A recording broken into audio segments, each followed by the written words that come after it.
कर्पूरगौरं करुणावतारं संसारसारं।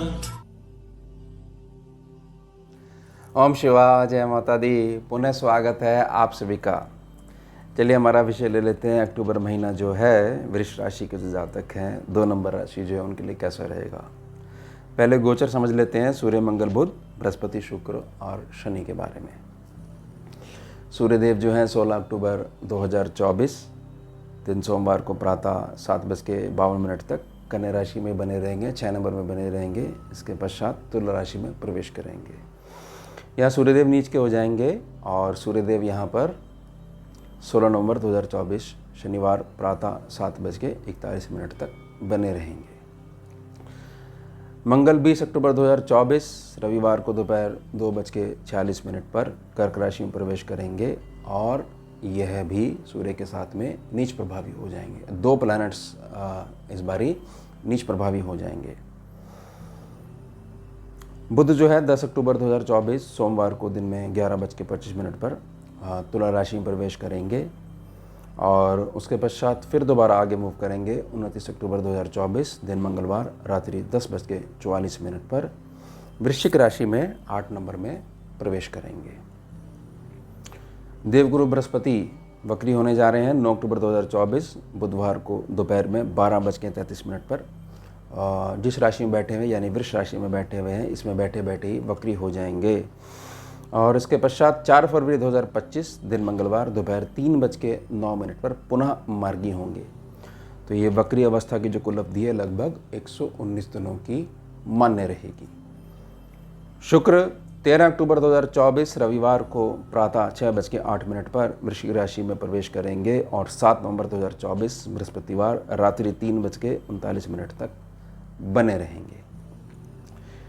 शनि जैसे स्वाभाविक है 30 जून 2024 रविवार रात्रि 12:35 पर वक्री होकर 15 नवंबर 2024 दिन शुक्रवार सांझ 7:51 तक वक्री बने रहेंगे। 15 नवंबर तक चलेंगे, यानी एक लंबा समय है वक्री अवस्था का।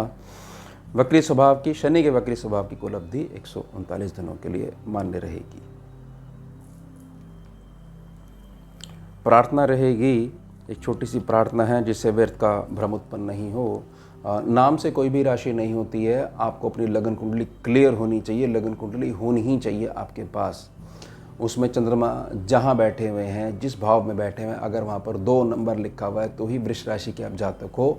नाम से कोई भी राशि नहीं होती है। बहुत अच्छे से इसको समझ लीजिएगा। व्यर्थ में नाम जोड़कर राशिफल देखना बंद कर दीजिए, क्योंकि होता ही नहीं, कोई कॉन्सेप्ट ही नहीं है। चलिए आगे बढ़ते हैं। अब इसमें 119 दिनों के लिए जो देवगुरु बृहस्पति वक्री हो रहे हैं वह लगन में ही वक्री हो रहे हैं। तो दृष्टि कहाँ जाएगी? पंचम भाव पे, सप्तम भाव पे और नवम भाव पे दृष्टि जाएगी। इन तीनों भावों को सुचारू रूप से चलाने के लिए देवगुरु बृहस्पति देव जो है उल्टे हो गए हैं। उल्टा होने का मतलब है गुरुदेव ने डंडा उठा लिया है कि होगा कैसे नहीं होगा। यानी पंचम भाव, सप्तम भाव और भाग्य स्थान और आपका लगन भाव, इससे रिलेटेड जो भी फल है उसके लिए गुरुदेव ने नियम बनाने शुरू कर दिए हैं। ध्यान रखिएगा, अगर ये सारे के सारे जो 4 के 4 जो स्थान हैं ये किसी और विशेष व्यक्ति की वजह से रुके पड़े हुए हैं तो उनकी पिटाई का समय आ चुका है। देखते जाइए, नया मिल के रहेगा आपको। यहाँ के जो भाव के जो मालिक हैं वो 6th हाउस में बैठे हुए हैं। 6th हाउस में बैठे रहने से, क्योंकि शुक्र का साइन है, 2 नंबर वृष राशि है, तो बहुत ज़्यादा मन जो है आपका भटका सकते हैं। स्त्री स्वभाव में, बाहर स्त्रियों के पक्ष में बहुत ज़्यादा स्त्री वर्ग में मन भटका सकते हैं। और उसके पश्चात ये समझिएगा कि ऐसी स्थिति की जिसमें कि व्यक्ति यह नहीं समझ पाता है कि मुझे समझ में नहीं आ रहा है कि मैं अच्छा भला सीधा चल रहा था, बहुत कुछ मेरी अच्छी प्लानिंग थी, ये अचानक से मेरे पास धन जो है वो खर्चे में इतना ज़्यादा क्यों होने लग गया है। ये इसलिए होने लग गया क्योंकि शुक्र जो है 6th हाउस से संबंधित है। खैर कोई बात नहीं, उस पर रिलीफ मिलेगा क्योंकि शुक्र भी जो है आगे मूव करेंगे। अब 2nd हाउस को समझेंगे। 2nd हाउस पे बुध का सेक्शन है और बुध के बड़े मेजर अपडेट्स हैं। लगभग 3 बार जो है ये आगे आगे बढ़ेंगे, 2 बार बढ़ेंगे, यानी 5th सेक्शन से शुरू होंगे और 7th सेक्शन तक जाएंगे।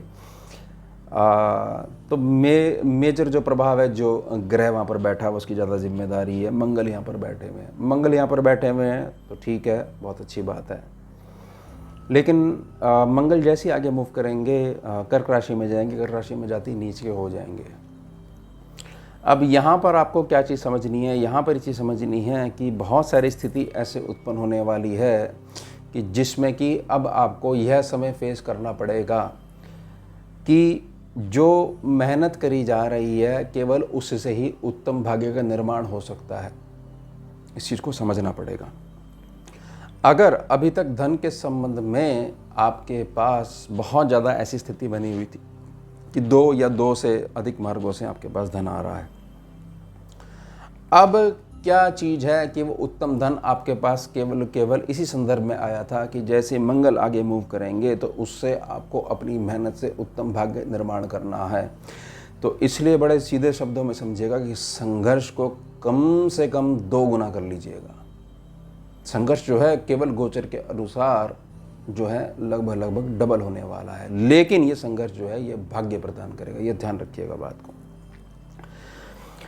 सुख स्थान पर आते हैं, सूर्यदेव का घर है, अच्छी बात है। सूर्यदेव यहाँ पर जब तक 5th सेक्शन में बने हुए थे बहुत अच्छा था, लेकिन यहाँ पर केतु भी बैठे हुए थे। केतु बैठे होने से एक प्रकार से उत्तम भविष्य निर्माण जो कि लाभ स्थान को देख रहा है वह होना थोड़ा सा मुश्किल होता जा रहा था, लेकिन सूर्यदेव जैसे ही यहाँ से हटेंगे उसमें थोड़ा सा रिलीफ आएगा। इसमें रिलीफ आएगा कि केतु का प्रभाव जो सूर्यदेव पे पड़ रहा था, और उसके बाद सूर्यदेव जो है आगे मूव करेंगे। लेकिन जब आगे मूव करेंगे तो वहाँ पर तुला राशि है, 7 नंबर है, वहाँ जाके नीच के हो जाएंगे। लेकिन फिर भी सूर्य जिस स्थान पर बैठते हैं उस स्थान को बर्न कर देते हैं, और जिस स्थान को देखते हैं वहाँ पर प्रकाश अपना देते हैं।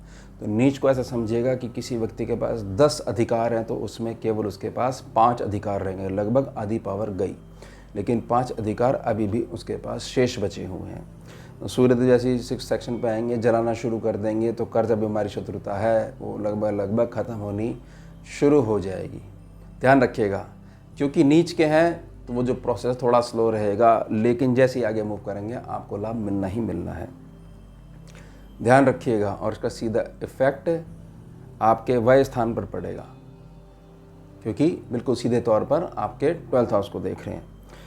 5म स्थान पे आइए। 5म स्थान पे ये बुध और केतु की जो स्थिति बनी हुई है, यह क्या कर रही है, यह कर रही है किसी भी प्रकार से जो धन को जो इकट्ठा होना चाहिए और उससे उत्तम भाग्य का निर्माण होना चाहिए और ये सर्कल घूमना चाहिए, वह नहीं घूम पा रहा है। यानी कि धन इकट्ठा होता है तो कोई ना कोई अनावश्यक खर्चा आ जाता है।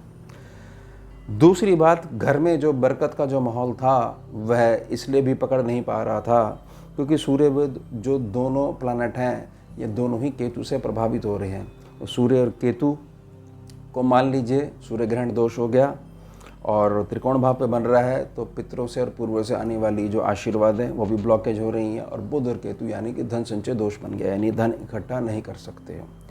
यानी मनी फ्लो है लेकिन उसमें से बहुत बड़ा डिसीजन लेना है, कोई बहुत बड़ा खर्चा करना है, वो नहीं हो पा रहा है। तो उससे तुरंत मुक्ति मिल जाएगी जैसे कि ये आगे हो जाएंगे केतु के प्रभाव से। जो केतु, देखिए केतु कैसे काम करता है, केतु ऐसे काम करता है कि जहाँ पर सूर्य जैसा ग्रह बैठा हुआ है, बुध जैसे ग्रह बैठे हुए, वहाँ हार्ट आ जाता है, बीच में हृदय आ जाता है जिसका कोई भी काम नहीं है, तो उससे मुक्ति मिल जाएगी। तो डिसीजन जो है आपके पक्के होने वाले हैं। और छोटी मोटी चीज़ें उसको तो सूर्यदेव जलाना शुरू कर देंगे 6th सेक्शन में। अब 6th सेक्शन जो है, 6th सेक्शन में जो स्वामी हैं वो यहीं पे बैठे हुए हैं और यह भी आगे मूव करेंगे। दोनों प्लैनेट आगे मूव करेंगे, बुध और शुक्र, और 2 शुभ ग्रह आपके 7म स्थान पर आ जाएंगे। और 7म स्थान को एक ऐसा मानिएगा कि हर महीने जो मासिक आय है किसी भी रूप में आपके पास, जिससे आपका घर चलता है, तो उसमें बढ़ोतरी होने वाली है, या उससे संबंधित संघर्ष है वो आपको थोड़ा सा कम हो जाएगा, उसमें शुभता देखने को मिलेगी। लेकिन शुक्र जब 7म भाव से रिलेटेड हो जाएंगे तो ये बातें रखिएगा कि आप स्त्री के भाग्य से चलोगे, ये ध्यान रखिएगा। तो 2 नंबर हो आप तो बहुत ज़्यादा स्त्री की प्रसन्नता आपके साथ आशीर्वाद रूप में बनी ही रहनी चाहिए, तब फिर आपको कोई रोक नहीं पाएगा। इस बात का विशेष ध्यान रखिएगा। अब सप्तम स्थान है, सप्तम स्थान के जो स्वामी हैं वो बहुत जल्दी जो नीच के हो जाएंगे।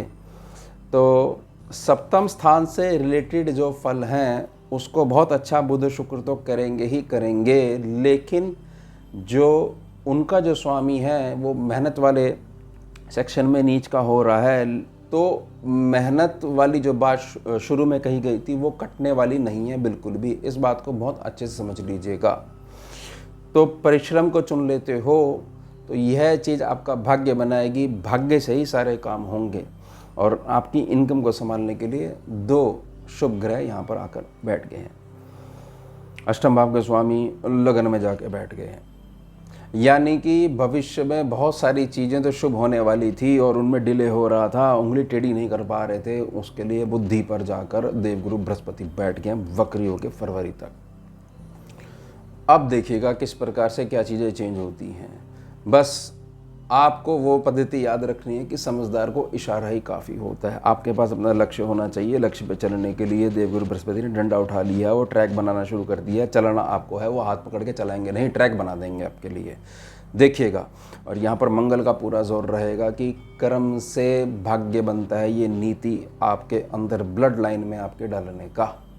बस इस चीज़ को समझ जाओगे, बहुत जल्दी पार हो जाओगे। भाग्यस्थान के स्वामी शनि जो हैं वो आगे बैठे हुए हैं, वक्री होके बैठे हुए हैं।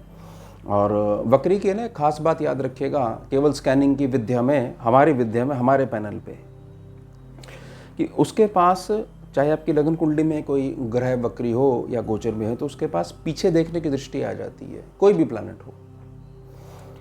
तो शनिदेव जो भी परिस्थिति में आपको डाला हुआ है जून से, वह परिस्थिति आपका भाग्य बना रही है अगर शांति से बैठकर सोचोगे।